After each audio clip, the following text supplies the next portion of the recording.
Time, former U.S. President Barack Obama delivering a lacerating critique of President Trump in his debut on the 2020 campaign trail. Obama denouncing his successor's handling of the COVID-19 pandemic and also ridiculed him for being unable to protect even himself. At the same time, Trump advisor Rudy Giuliani is backpedaling furiously, I'd suggest, after finding himself the victim of a prank in the new Sacha Baron Cohen movie. Simon Marks live in D.C. for Thursday lunchtime. Let's start with Barack Obama. The gloves really coming off last night.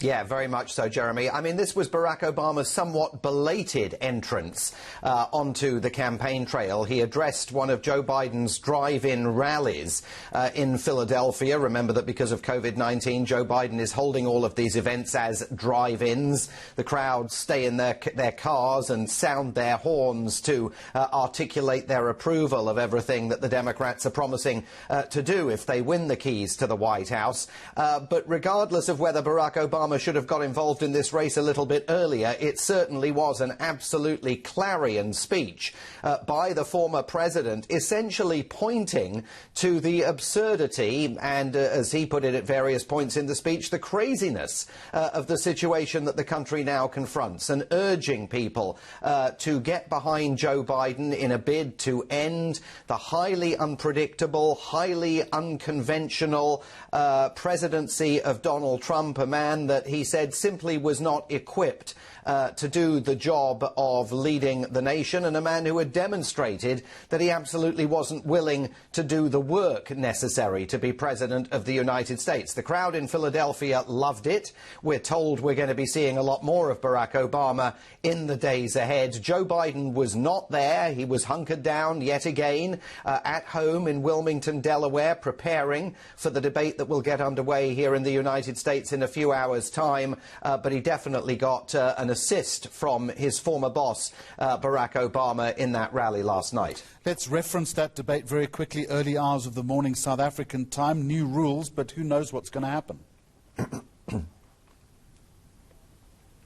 Yeah, new rules that allow the moderator to mute the microphones of both Donald Trump and Joe Biden, but only during the first 2-minute statements that they make in response to each of the 6 15-minute topics that are going to be discussed. So if you look at the numbers, this is a 90-minute commercial-free event. For 66 of those 90 minutes, the mute button definitely will not be used. So at least for 2/3 of this debate, I think it's fair to assume that we're going to see a repeat of the very unedifying spectacle that we saw at the first debate 2 or 3 weeks ago. I mean, I suppose it's possible we will all be surprised, but we know that President Trump is coming ready to accuse Joe Biden of leading an organised crime family. The president furious that his own Attorney General and FBI Director have not now criminally charged Joe Biden with corruption as a result of a highly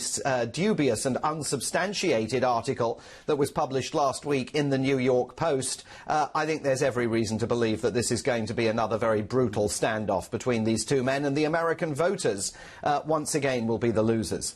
I'm so glad you used the word unedifying, which segues nicely into my last question. Rudy Giuliani, now something of a tabloid, a tabloid caricature.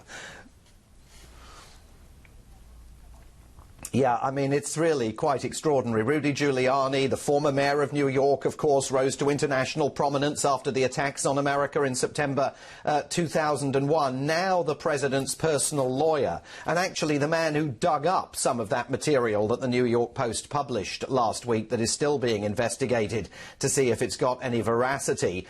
He appears to have been caught out, and caught out very badly, by the comedian Sacha Baron Cohen. A new Borat movie is about to come out here. For the uninitiated, Sacha Baron Cohen created a persona, Borat Sagdiyev, a television journalist purportedly working for Kazakh TV, who is posted to the United States. In his first movie, he caught all sorts of people on camera unwittingly, and now he appears to have done it to Rudy Giuliani, who, heaven knows how, found himself flat on his back on a bed in a hotel room, in a compromising position, I think we can say, on a family television show, accompanied by an actress playing Borat's teenage daughter, who clearly is hoping that the evening is going to become more colourful. The hotel room was rigged up with concealed cameras, and at one point Borat Sagdiyev, played by Sacha Baron Cohen, bursts in and screams at Rudy Giuliani, "She's only 15, she's too old for you." That gives you a sense of the embarrassment that is accompanying Mr. Giuliani at the moment. He insists that the claims that he was about to engage in potentially illegal activity are a total fabrication. But unfortunately for him, the whole thing is very much caught on tape. Yeah, well, he would, wouldn't he? And that movie drops on Amazon Prime, I understand, tomorrow. I would imagine it's going to have a massive audience. Simon Marks, I'm going to thank you, and I want to end your report just by re-referencing Barack Obama, as Simon was telling us, really eviscerating Donald Trump last night at a campaign rally in Pennsylvania. This is what he had to say.